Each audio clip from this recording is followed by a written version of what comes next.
You have the input, reference signal, controller. Ang controller is a device para makontrol mo yung output. Yung gusto mong kulay brown na tinapay sa toaster. Diba? Oh. Actuator, mag-activate kayo. Ano yung actuator? Yung heat, diba? So, ito yung tinapay, meron siyang heater. So, once na inactivate mo yung controller, gagana yung heater, diba? Okay. And you have the controllable system. Lalabas na yun. Okay? Yung disturbance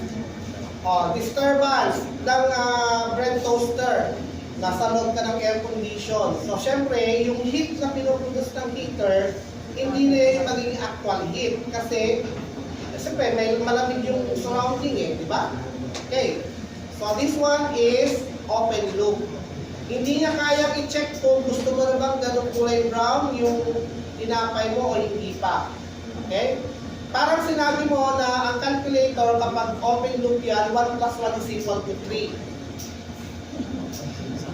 Okay? Walang nag-check sa kanya kasi ang calculator mo, built-in feedback yan Diba? So, ganun lang ang ibig sabihin nun.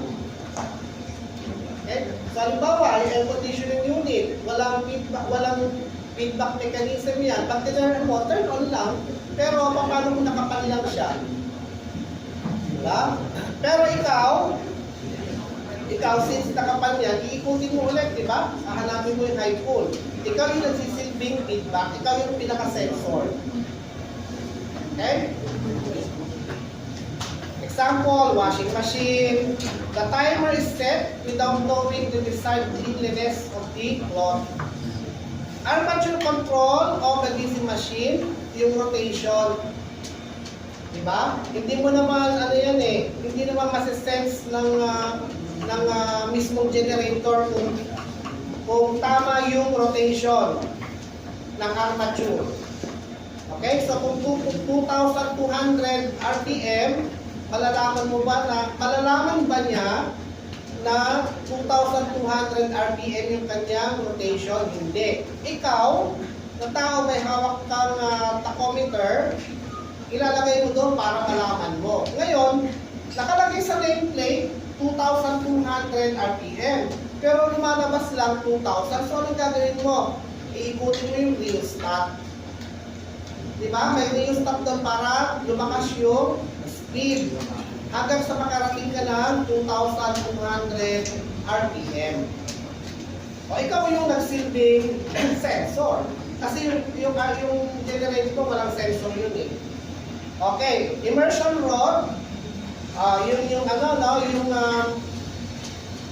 yung may chemical na dalawa, tapos ilalagay mo yung sa chemistry to, di ba? Yung ilalagay mo ganyan, tapos may bumbilya, iilaw yun di ba? O bakit siya open loop? Okay? Kasi wala magdi-detect kung mainit na yung rod. Nakailaw pa rin. Pero sobrang init na yung rod na yan. Kasi doon dumadaan yung current diba? So kung merong detector na mainit na yun, kung isa pumupulo pa nga yun yung liquid, na yung bubbles lumalabas doon sa immersion rod. Okay? Kasi yun yung mainit. So kung may mag-detect na mainit na, mamamatay dapat yung bulb. Magta-turn off dapat. Kasi pag nag-turn off yon, walang current na umiikot. So, lalamig na naman yung ating immersion rod. Okay? Traffic lights. Wala namang magsasabi, halimbawa, nakatawid na yung mga tao. Diba? O kaya, kung gusto yung sasakyan doon. Diba? So, hindi pa rin siya gumagalaw. Not unless na nakaprogram.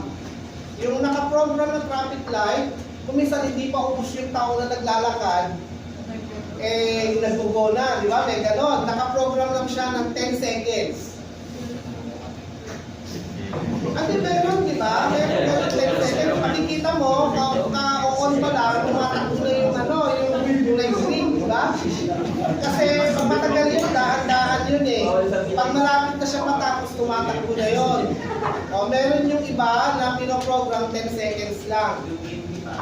Pero pag wide naman yung 20 seconds usually. So magaganyan muna siya hanggang sa mabilis na yung takbo. Okay? Pero, before, walang ganon.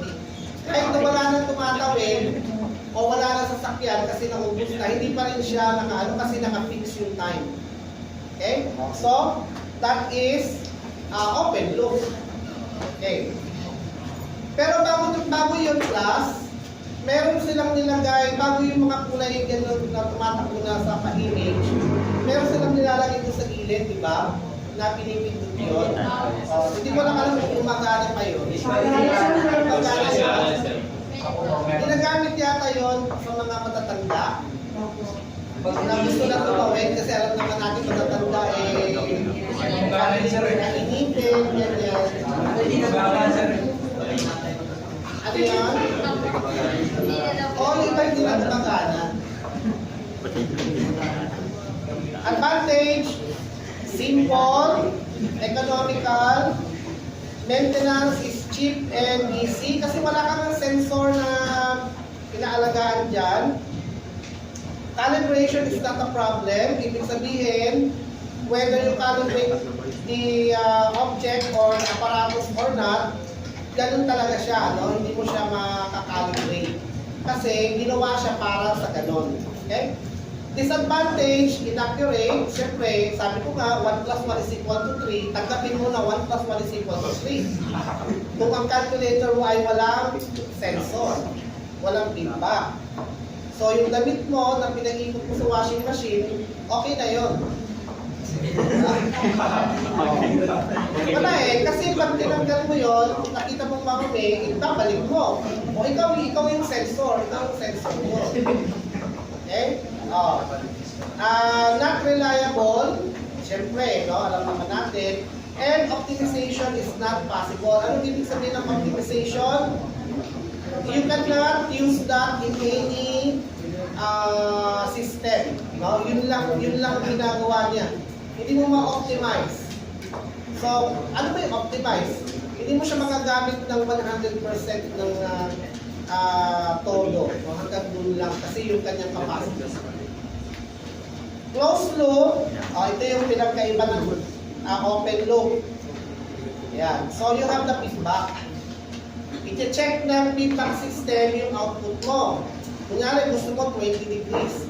Kailangan 20 degrees. Kapag lumabas doon sa city, 21, babalik yan dito. Maglalabas ng error. 20 minus 21. Diba? O, so may 1. Hindi siya 0. So, yung 1, ipaprocess ulit yun. Anong gagawin ng controller? Tataasan niya yung temperature. Lalabas doon sa actuator, kailangan lumabas doon ay maglalabas siya ng mas cooler, di ba? Cooler na tawag doon, hangin ba yan? Or ano, di ba? O di ba balik sa 20, akyat siya dito, 20 minus 20, 0. Wala nang gagawin yung controller, off. Naka-off na siya. Okay? So, ito yung mag-check. Sensor ang ginagamit dito. Okay? So, yung proximity sensor, di ba? Malapit na siyang mabunggo kung ilan yung ano. So, kusang hihinto yung sasakyan. Okay? Ayan. So, ano pa yung mga sa feedback? Bukod sa manual na feedback na tao, ano pa? Bukod doon. Ano ba yung mga ginagamit? Rice cooker. Oo nga, paano namamatay yun? Namamatay ba yun dahil naubusan na ng tubig? O ano? Warm lang siya. Ano yung dahilan para mag-click siya sa... Parang yung bigat sa doon. Tubig sa kapag dito sa Tubig ka sa ulan. Hindi na marami siya. Parang yung bigat sa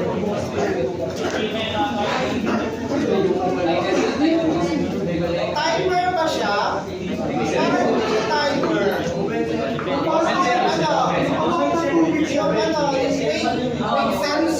Yung weight sensor siguro yun.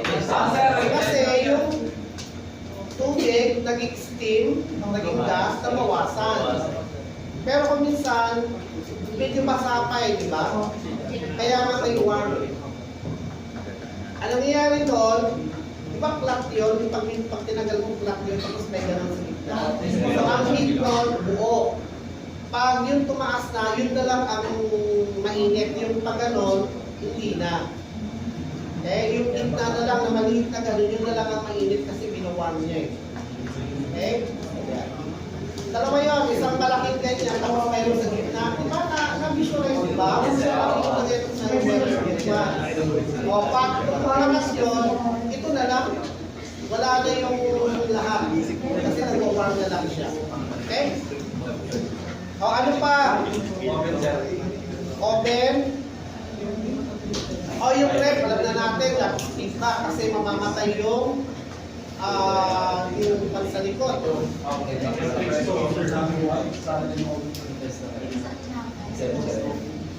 Toaster made.